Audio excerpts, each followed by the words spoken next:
Olá para você que nos ouve pela Rádio Defensoria, eu sou Adriana Carla, nós estamos aqui para mais uma edição do Entrevistas DPE, aqui pela nossa rádio web da Defensoria. E como sempre, trazendo muitos assuntos importantes, informativos para você que nos acompanha. E o assunto que eu trago hoje, nós vamos falar sobre o passatempo ou prisão psicológica. O que a psicologia diz sobre os jogos de azar? Hoje tudo isso aqui no Entrevistas DPE.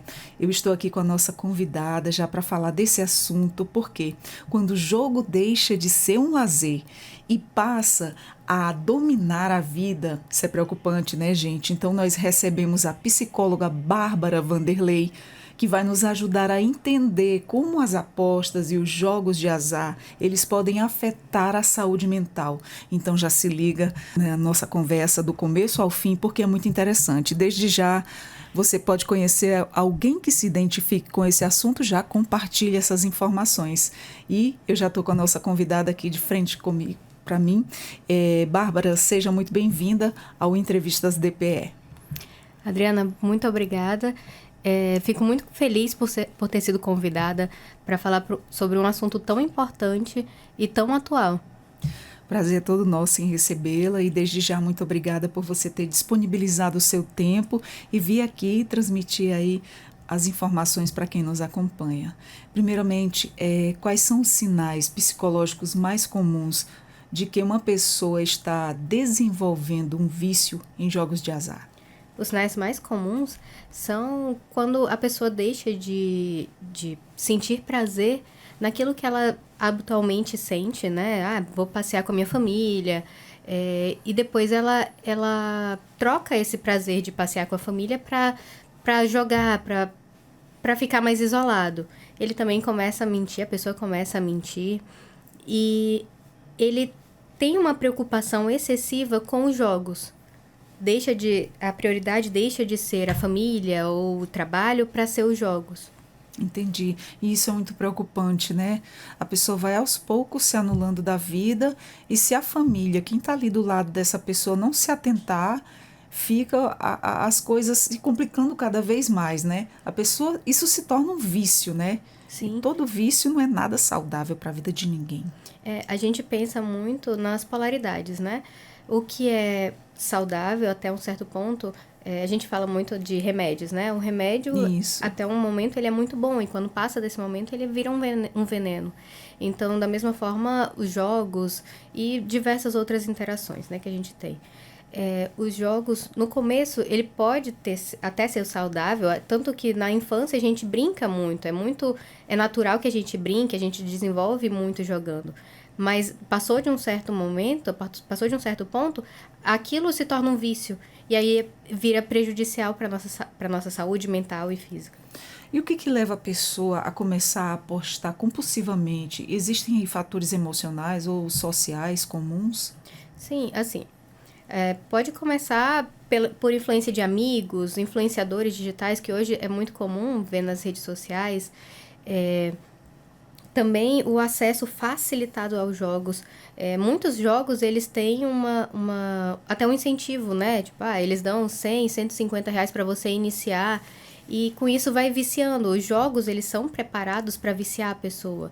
Eles têm um marketing, uma publicidade. As luzes dentro dos jogos mesmo, eles estão prontos para que a pessoa tenha aquela carga de empolgação, dopamina. Né? Isso. Dopamina, empolgação, acaba que sendo uma coisa muito atrativa e a pessoa vai ficando ali, vai ficando por distração, quando menos espera, está viciado, Isso. né? Está viciado, não consegue sair. Conheço muitas pessoas que, infelizmente, quando chega, deixa de fazer o que tem para fazer e aquele tigrinho está muito em alta, né? O pessoal é demais naquele joguinho ali, está viciante mesmo, tem muita gente viciada nesse jogo. E como é que o vício em jogos de azar ele pode impactar a saúde mental do apostador? Bom, começa muito delicado, né? A forma que ele começa é muito sutil. E a pessoa vai entrando nesse ciclo, né? Dentro dos jogos. E depois de um tempo, quando ele percebe, já desenvolveu uma ansiedade, uma depressão, até o isolamento social, pensamentos suicidas. Tudo isso pode vir por conta dos jogos, né? Dos jogos de azar. Bárbara, existem muitos casos assim que as pessoas, quando eles estão viciados, que alguém da família ou um amigo, uma pessoa que gosta dele, está ali abrindo os olhos, você vir e abordar, mesmo que seja de forma sutil, nossa, você não acha que você está jogando demais, que você está viciado? A pessoa começa a ficar super irritado, dizendo que não admite que está viciado, isso acontece muito. Sim, é muito comum, a pessoa não percebe. A falta da percepção, do vício, dificulta diversas coisas, né? A interação com a família é uma delas, porque a pessoa que está ali de fora, ela consegue enxergar o que está acontecendo. Ela não tem o vício, então quando a pessoa está no meio do vício, é mais difícil. Bem mais difícil para ela olhar e perceber assim, poxa, realmente eu tô viciado, isso aqui já não é mais um evento, né? Não é uma coisa eventual na minha semana, é uma rotina. Todo santo dia eu tenho que jogar, se eu não jogar eu fico mal, eu fico ansioso, eu me afasto das pessoas. Então, as pessoas tem que chegar, tem que falar, para a pessoa começar a perceber. Porque quando ela tá dentro, ela não enxerga, ela não se vê, né? Muitas vezes a pessoa não se vê. Então, a pessoa que tá de fora, ela chega, ela conversa e fala, olha, eu estou aqui do seu lado, se você quiser iniciar esse processo, eu estou aqui com você. E, claro, a pessoa que tá se propondo a estar ao lado dessa pessoa, nesse processo, ela também deve procurar o apoio psicológico, porque é muito complicado a gente tá com... a gente ser o apoio, né? A pessoa depender totalmente da gente é bem complicado. Então, tudo bem a pessoa se propor a fazer isso, mas ela também tem que se cuidar, também tem que olhar para ela nesse processo, né? Exatamente, porque você vê às vezes alguém que você gosta tá ali viciado, é como os outros vícios, né? O vício nas drogas, o vício no cigarro, o vício da bebida, o próprio alcoólatra, ele não assume que ele é um alcoólatra. Sim. E muitas vezes quando a pessoa vai abordar, a pessoa fica chateado, nossa, você está me chamando de alcoólatra, assim para o jogador também, né? Ele já não tem mais uma vida normal, uma vida como você fala, já virou a rotina dele. Isso. Né? E fica realmente é muito difícil para a pessoa que está ali do lado, ou um familiar, uma pessoa que quer muito bem aquela pessoa e quer tirar ele daquele caminho, quer de certo modo ajudar, mas muitas vezes a pessoa não sabe como lidar com aquilo e é preciso também um acompanhamento, né? Isso, e essa pessoa que se propõe a ser o auxílio, né? Ele consegue até perguntar do psicólogo e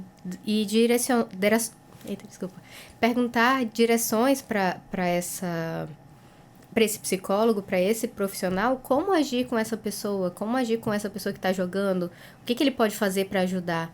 E, claro, também perguntar para a pessoa que tem esse vício, perguntar como eu posso te ajudar, o que eu posso fazer por você. Eu quero te ajudar, mas eu não sei como, você pode me direcionar? Porque às vezes eles sabem o que pode ser feito, como eles se sentem à vontade, né? É muito difícil, né? E você, como profissional, o que você indicaria, assim, para quem está em casa? Sempre tem alguém na família ou conhece alguém que está nesse caminho, né? E hoje está demais, está em alta, tem muita gente nessa vibe aí que não é nada saudável, está saindo do controle, a pessoa já não se controla mais. De que forma eu posso chegar e dizer, nossa, você não acha que está jogando muito? De forma que a pessoa não fique irritado, de forma que a pessoa não venha ficar aborrecido com você. De que forma seria a forma, digamos, mais correta de abordar essa pessoa? Bom, depende. Cada pessoa é uma pessoa diferente, tem isso né? Também, né? Essa questão. Isso. Então, assim, às vezes você chegar e ter uma conversa mais direta, falar, olha, eu percebo isso, isso e isso, o que você acha? Talvez seja uma saída. Depende muito de como a pessoa vai reagir, de como você acha que a pessoa vai reagir. Às vezes é poxa, vamos distrair, vamos fazer outra coisa, vamos jogar o outro jogo, vamos fazer uma coisa em família, tirar a pessoa dali para que ela perceba, talvez seja uma pessoa que perceba muito sutilezas, né? E ela saia e consiga perceber, poxa, realmente estou viciado. Mas é mais comum, é mais fácil não, ela é mais... O óbvio, ele precisa ser dito. Então, quando você chega para um ente querido e fala assim, olha, eu tô vendo que você tá muito viciado, não, e aí desenvolver uma conversa sobre isso, mas sem apontar dedo, sem dificultar a vida da pessoa, deixar que ela se abra mesmo para você, talvez seja o melhor caminho, realmente acolher a dor da pessoa. Porque às vezes ela não sabe mais o que fazer. Geralmente os jogos, eles são uma bola de neve, né? Ele começa bem porque, poxa, eu vou apostar 100, R$ 200 e vai aumentando. Às vezes a pessoa pega dinheiro emprestado, com familiar, e em bancos, em outros lugares, e faz com que ele sinta muita vergonha, muita culpa por ter pego esse dinheiro, né? E hoje, depois de um tempo, não tem mais saída. Então, quando a pessoa acolhe ele talvez ele se sinta mais à vontade para conversar e se abrir mais sobre o que está acontecendo.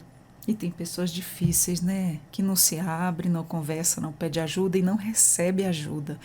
Tem gente desse jeito. E assim, você já pegou alguma situação dentro de uma família, né? Que o jogo compulsivo, ele afeta os relacionamentos familiares, assim, e interpessoais também? Você já pegou alguma situação assim nesse tipo? Já, sim. Tá muito comum hoje Infelizmente, na né? clínica. Isso. Mas ele afeta de diversas maneiras o convívio social dessa pessoa, né? Ela vai começar a mentir e isso, querendo ou não, faz com que as pessoas se afastem, não tenham mais tanto cuidado com essa pessoa que mente, porque, né, é um pouco difícil você saber que a pessoa está mentindo para você. Acaba ocasionando o isolamento social dela.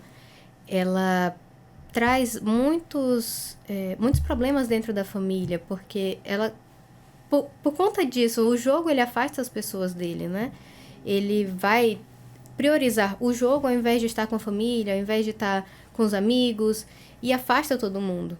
Então, tem inúmeros problemas para a saúde, A pessoa deixa até sua responsabilidade de lado, né? Tá ali direto com o rosto no celular ou então no notebook, no computador, seja onde for lá que ele acesse o jogo. É demais, ele está deixando então ali de fazer suas atividades do lar, o seu autocuidado, né? E como é que a autoestima está relacionada ao comportamento de quem aposta de forma excessiva? É exatamente isso. A autoestima, ela vem como causa e consequência, né, dos jogos. Ela traz a pessoa para os jogos para poder, vou melhorar, vou ficar bom, agora sim minha vida vai dar certo. E quando ele começa a perder, a autoestima baixa. Poxa, não consegui, poxa, o que eu estou fazendo de errado? Por que tá tão errado assim? E dentro da terapia a gente trabalha essa percepção que o jogo de azar, ele é um jogo de azar. Ele não é um esporte que você pode treinar e ficar bom. Não depende de você, não é uma coisa que você consegue mudar, né? Infelizmente, né? Existe um perfil psicológico aí mais propenso ao desenvolvimento de vício em jogos? Sim, tem pessoas com ansiedade, com depressão, pessoas que já tiveram outros vícios, são mais propensos a terem esse vício em jogos. Ele desencadeia tudo isso? Isso. Nossa. Ele vai escalando, né? Porque a pessoa tá com um vício em jogo aqui, tem uma ansiedade. Poxa, eu vou fugir da realidade, vou jogar um joguinho, se fecha depressão. Ali no mundo dele, né? Isso. Nossa, é muito triste essa situação, quando a pessoa chega a um estágio desse. E qual é o papel da negação no processo de dependência do jogo? Bom, a negação, ela é um mecanismo de defesa, né? Então, ela meio que tampa os olhos da pessoa para ela ver. Ela não tem a percepção de que o que tá acontecendo com ela é uma coisa ruim, que pode ter consequências ruins para a vida dela. Como é que a vergonha também e o estigma social, né, dificultam que a pessoa ela busque ajuda? Bom, vai daquilo que a gente tinha conversado antes sobre ela ter tanta vergonha de todo o processo que ela já fez para chegar onde ela está, né? Porque ela aposta, aí ganha e aí vai perdendo e fica naquele ciclo. Poxa, eu vou recuperar pelo menos o que eu investi primeiro, e fica tentando. E quando chega num ponto que ele já não tem mais domínio, né? Não consegue mais tirar. Sair daquele ciclo vicioso. Isso. Ai, meu Deus, é muito triste isso, viu? É comum que as pessoas que sofram com esse tipo de dependência, elas tenham um histórico de outras compulsões ou vícios? Elas têm outros vícios fora do jogo ali? Sim, geralmente elas podem ter vício em álcool, drogas. Tudo isso facilita muito o uso de jogos, né? Que Porque a pessoa já tem uma tendência, né? Ela isso, já vem de outros vícios. exatamente. Nossa, que triste. Quais são os impactos emocionais mais comuns quando a pessoa tenta parar de apostar?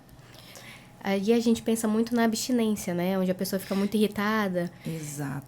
sofre muita ansiedade, ela fica. É um complexo a tudo o que ela pode, todos os sentimentos que ela pode ter depois, quando ela decide parar, porque é um processo muito difícil para ela. Ela já está viciada e não viver com aquilo é um pouco complicado. É um vício, né? É um Isso. vício. A gente vê os exemplos aí nas redes sociais, na televisão. As pessoas, um exemplo aqui que eu vou citar é o exemplo do álcool, né? As pessoas geralmente, quando elas tentam parar de beber ou estão sem beber, você vê aquela pessoa se tremendo em abstinência, ali eufórico, ali todo ansioso, e é muito triste. E não muito tempo atrás passou também uma novela que ela Sim. retratava aí a situação de um jovem, né, onde ele se viciou em jogos de computador. No caso do computador, ele foi logo se isolando da família, foi se isolando dos amigos, só vivia dentro de um quarto trancado. A família uma vez tentou levar ele para um sítio, tirar a internet dele, o menino já estava altamente viciado e foi uma situação assim extremamente complicada para essa família. Sim, por isso vem a necessidade do apoio psicológico, né? Porque aí a gente consegue abordar diversas formas para que essa pessoa consiga perceber o que está acontecendo, a gente trabalhar autoestima, autoconsciência, autorresponsabilidade, porque querendo ou não, a pessoa que está no jogo, ela é responsável por isso, né?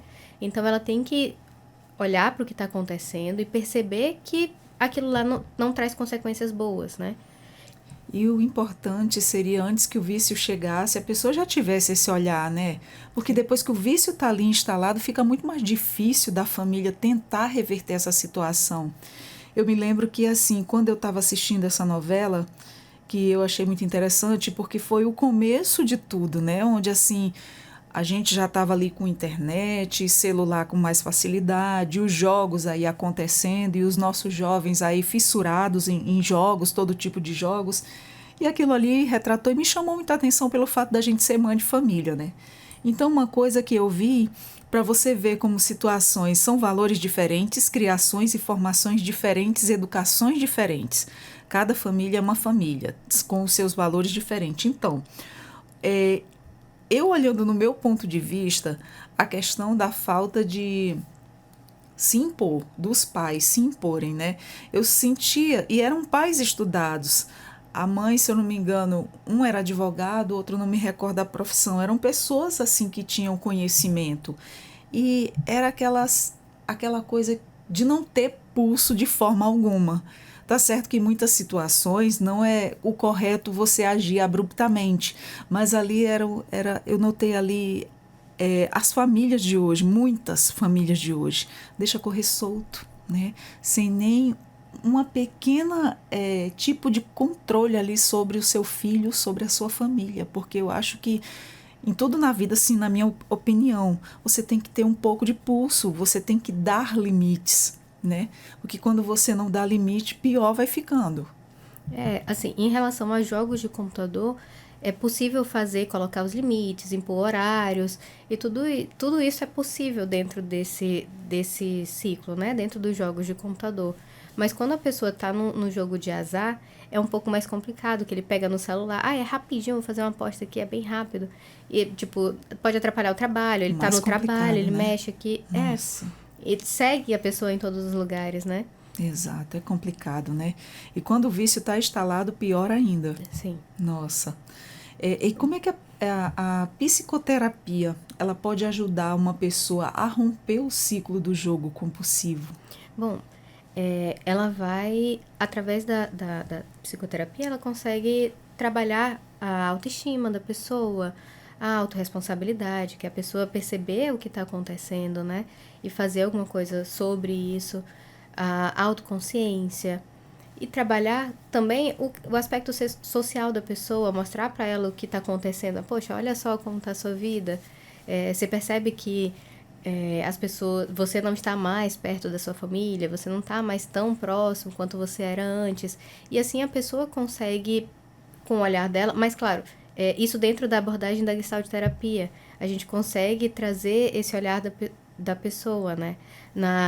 Claro que a gente também pode trazer um mapeamento de comportamento da pessoa. Poxa, que horas você mais joga? Como você pode fazer para reduzir esse horário?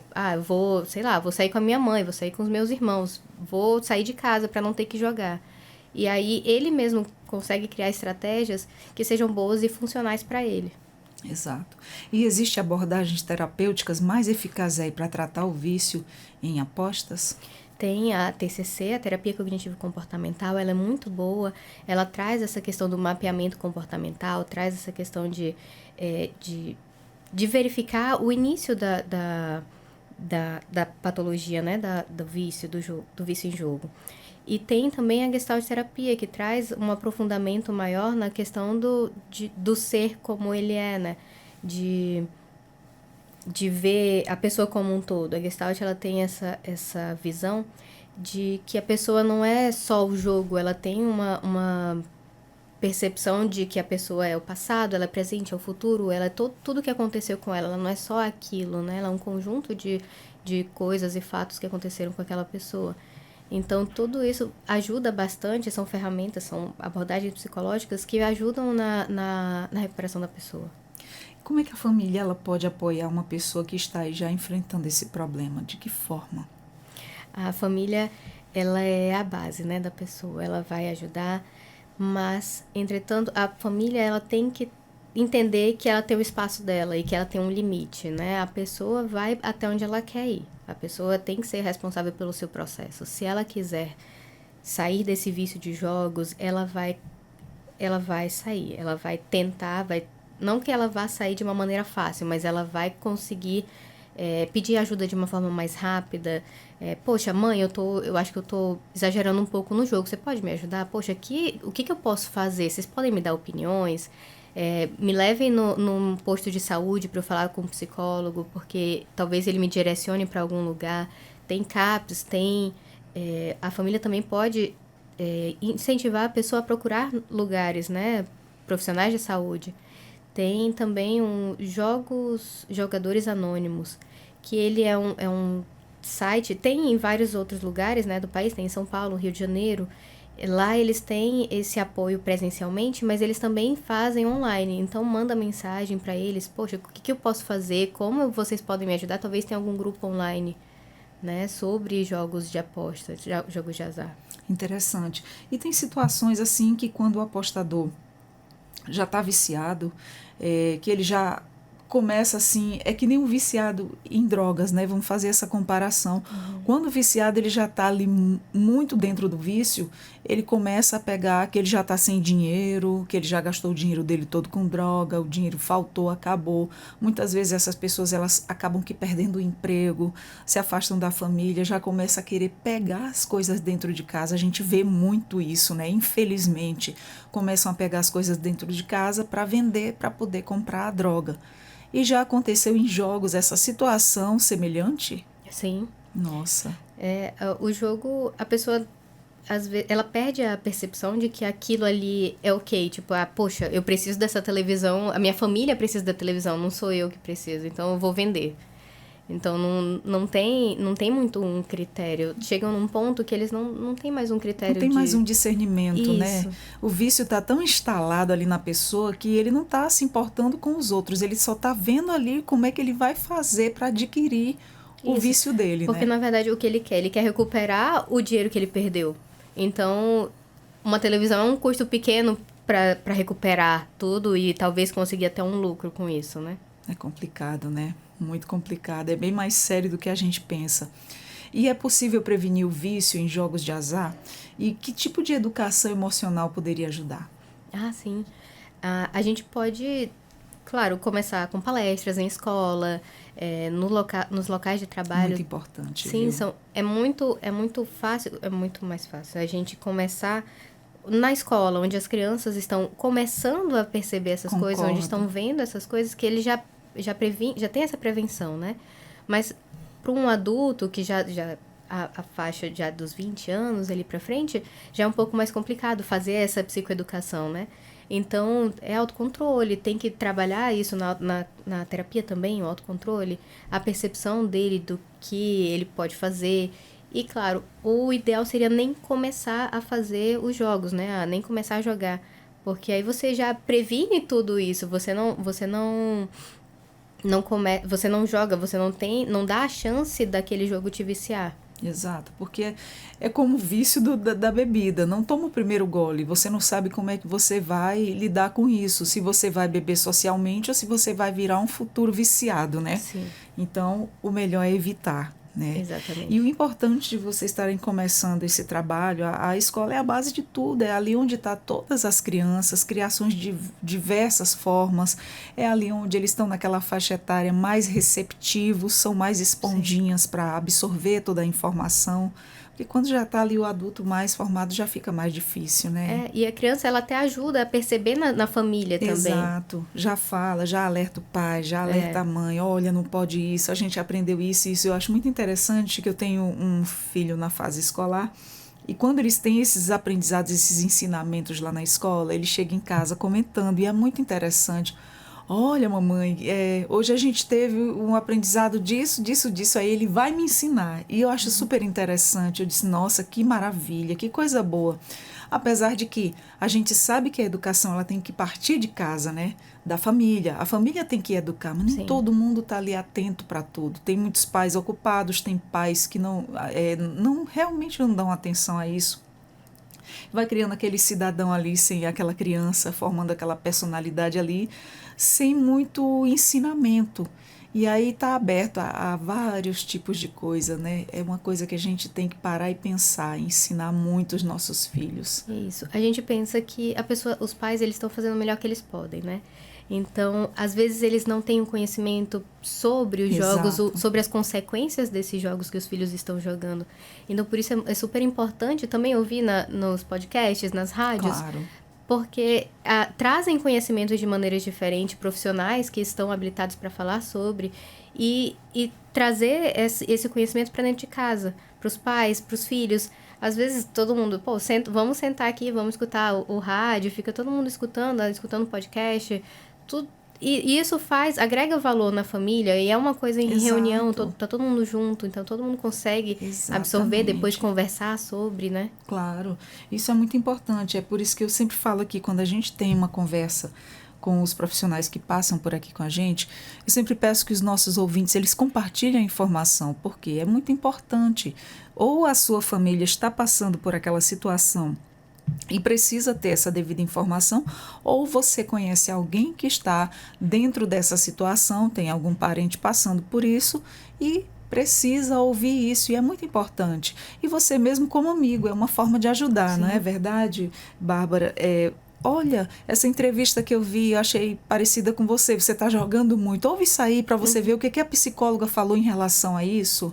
E são tantas informações que a gente passa por aqui, como também hoje a gente tem toda a informação na palma da mão, Sim. né? É muito importante que a gente esteja bem informado para não deixar que as coisas aí aumentem, tomem uma proporção. Isso, por isso é sempre importante ter essa percepção do que a gente está fazendo, se a gente está... Lembra das polaridades? Poxa, será que eu tô numa polaridade muito ruim? O que está acontecendo? É sempre bom estar no meio, sempre estar no equilíbrio, manter o equilíbrio. Exatamente. Bárbara, eu gostaria, assim, se algo que eu não te perguntei, você gostaria de estar falando, por favor, fique à vontade para a gente estar finalizando o nosso bate-papo e também deixar a sua mensagem final para as famílias que nos acompanham, deixar aquela orientação sobre ter esse olhar aí mais voltado para não deixar que o vício se instale aí nos seus filhos, nos seus amigos, nos seus conhecidos. Sim, eu queria falar que também é importante diferenciar se um jogo é uma patologia, né? Se ele já virou um vício ou se ele é só um jogo esporádico também, porque tem essas questões, poxa, até um certo ponto é saudável, né? Então, é prestar atenção no que está acontecendo. Poxa, será que eu estou jogando demais? Está tomando muito do meu tempo? O meu pensamento está voltado muito para isso? Então, começar a olhar para si, para perceber o que está acontecendo. E se tiver, sim, algum sinal de alerta, poxa, procura a família, ou o que está acontecendo? Eu tô me achando um pouco viciado em jogos, você tem alguma dica, o que eu posso fazer? Procurar um profissional de saúde, porque ele vai saber te orientar, vai ter embasamento para poder te orientar na tua recuperação. E, claro, o autoconhecimento ajuda bastante a pessoa a evoluir, a se perceber. Quando a pessoa consegue se conhecer, ela já percebe muito fácil quando ela está entrando num lugar de vício, quando ela está indo para alguma daquelas polaridades. Então, você que é família, que é amigo, tenta ajudar essa pessoa a acolher e ouvir a demanda, do que ela tá trazendo, e oriente ele a ir a um psicólogo, a um posto de saúde, para que essa pessoa tenha o auxílio necessário. Muito bem. Eu quero desde já agradecer a todas essas informações que são muito válidas para a nossa vida, para o nosso dia a dia, para as nossas famílias, né? E a você que nos acompanha aí pelas redes sociais, pelo YouTube, pelo Deezer, pelo Spotify, a nossa Rádio Web da Defensoria. Compartilhe essa informação, ela pode estar aí ajudando muitas pessoas com todas essas dicas valiosíssimas pelos profissionais que passam aqui, como hoje a Bárbara Vanderlei, psicóloga, super capacitada, lida com a situação, porque hoje nós falamos, né, sobre o passatempo ou prisão psicológica que o jogo de azar traz na vida de alguém. E tudo isso nós abordamos aqui no Entrevistas DPE. Bárbara, muito obrigada por ter aceito o nosso convite e quero dizer para você que o Entrevistas DPE está sempre de portas abertas. Obrigada, Adriana. Aprecio demais a sua disponibilidade. Foi ótimo vir aqui com você. Foi maravilhoso. Eu que fico grata, muito agradecida. Bom, nós conversamos com a Bárbara, uma pessoa linda, maravilhosa, nos trouxe aí todos esses esclarecimentos e essas informações. Eu espero que você tenha gostado. Compartilhe aí com alguém que você conhece que está viciado em jogos de azar. Compartilhe, é muito importante todas essas informações para estar aí ajudando seus amigos e a sua família. Então, nós vamos ficando por aqui com mais um Entrevistas DPE. Até a próxima. Tchau, tchau.